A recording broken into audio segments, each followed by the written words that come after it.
Good afternoon to our audience in the US and good evening to our audience from across Africa. Welcome. Here is today's news wrap up and updates from the White House and beyond.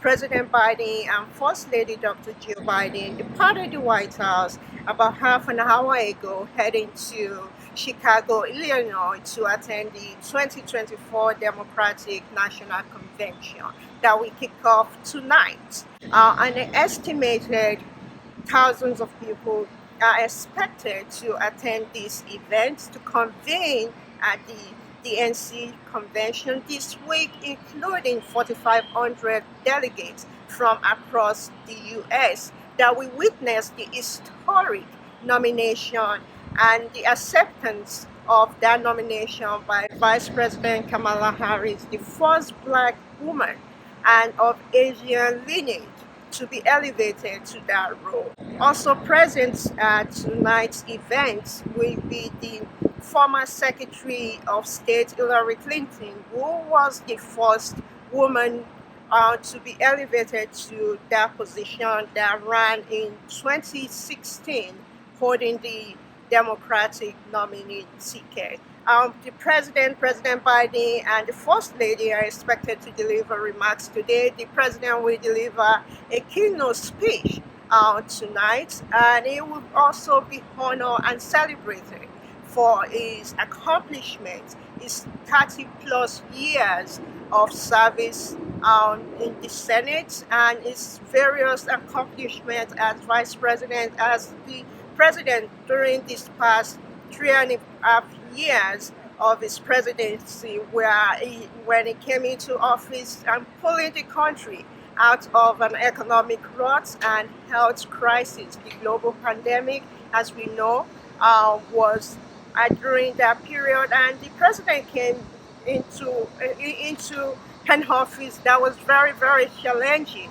And 3 years later on, the country of all of the advanced economic, it's the only country that has fully recovered. Its economic has fully recovered, and it has put the country on a better future, on a better path forward. So tonight's event, as the organizer, the DNC organizer, and the Irish Watts co-chair told reporters during press briefing this morning, we focus on celebrating the achievement of the president, and also focus on explaining, answering the old age question of what have you done for me lately. And in aid the president, as well as other speakers, including, as I said, the Secretary of State Hillary Clinton, as well as UAW President Sean,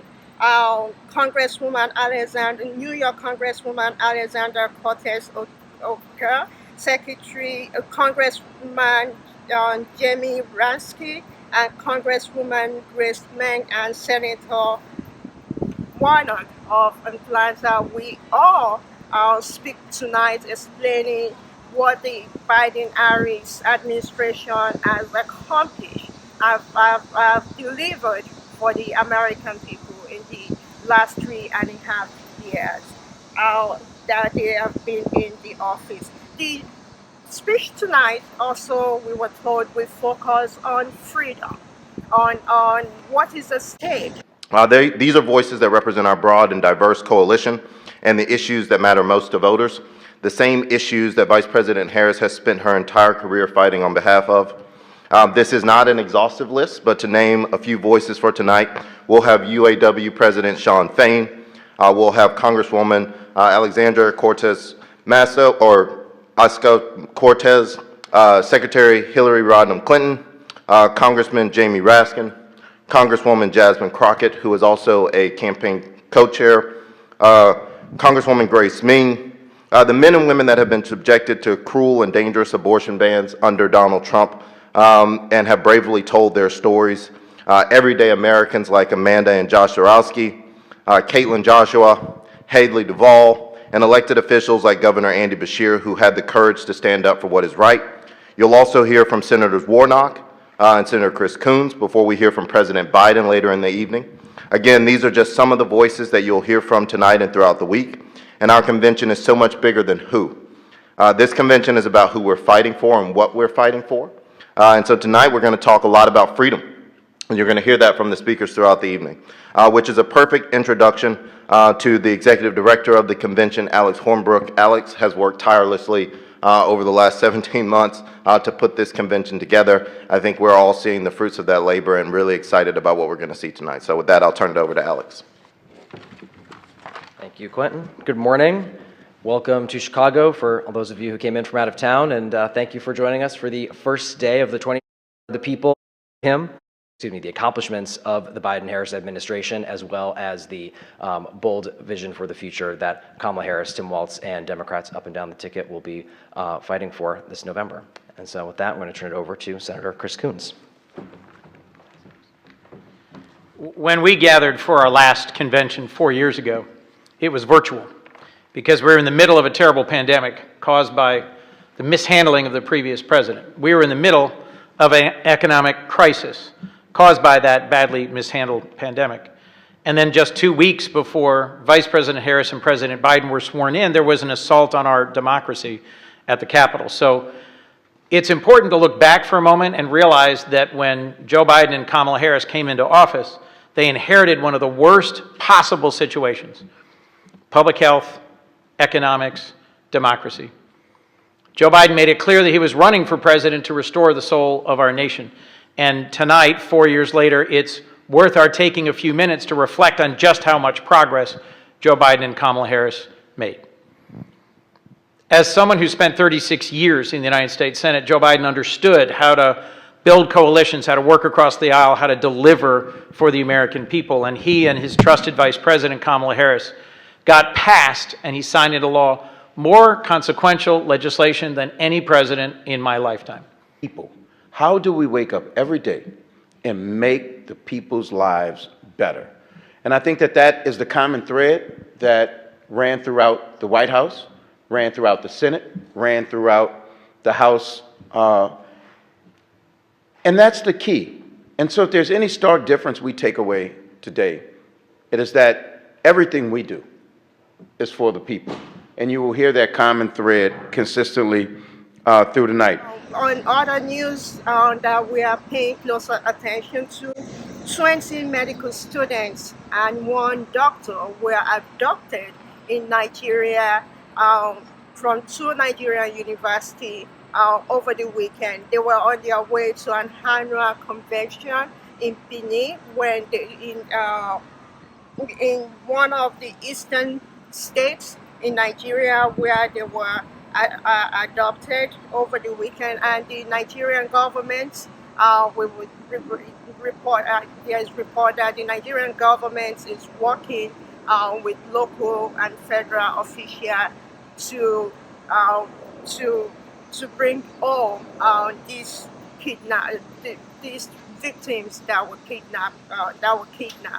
And speaking of kidnapping, Libya Central Bank has resumed operation following the release of a senior official that was kidnapped also over the weekend. And so operation, the central bank is up and running again. The official was kidnapped, and as we know, Libya, the Libya Central Bank is the only international recognized depository for Libya oil revenue. So it is very key and very important for the bank operation to resume. And the other news that we are following is in Nigeria, where the Nigeria National Petroleum Corporation saw for the first time in a long time, saw a 28% rise in its annual profit. The CFO, Umar Adia, reported on Monday. In the Southern African region, the SADC annual meeting is taking place, and Executive Secretary of SADC, Elias Magozi, reported that climate change crises have had significant impact on the region food security. That through drought has pushed 68 million people, about 17% of the Southern African population, into food insecurity, and they are in need of food assistance.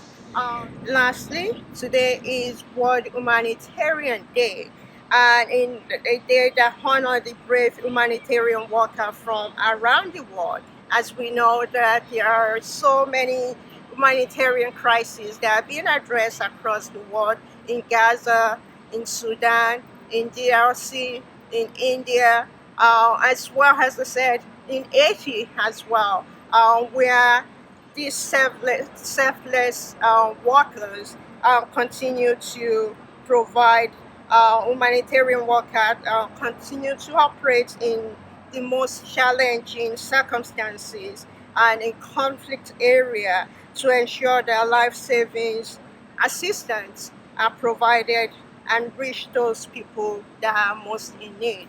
And in a statement that was released by the National Security Council, White House National Security Council this morning, it said that we owe so much to this worker, that their actions support communities in their most dire moments of need and contribute to a safer, more secure world. Today and every day, we owe humanitarian workers our gratitude for their service, and our commitment continue advocating for their critical work and their safety in the face of the world's most challenging circumstances. So this wrap up today's news, today's top news, and we will be bringing you updates throughout this week from the DNC convention. So stay tuned. Have a good night and enjoy the rest of your day if you're in the US. Thank you for watching. I'm Kemi Ushukoya.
President Biden and First Lady Dr. Joe Biden are on their way heading to Chicago, Illinois to the DNC convention where the presidents will and the First Lady will deliver remarks tonight.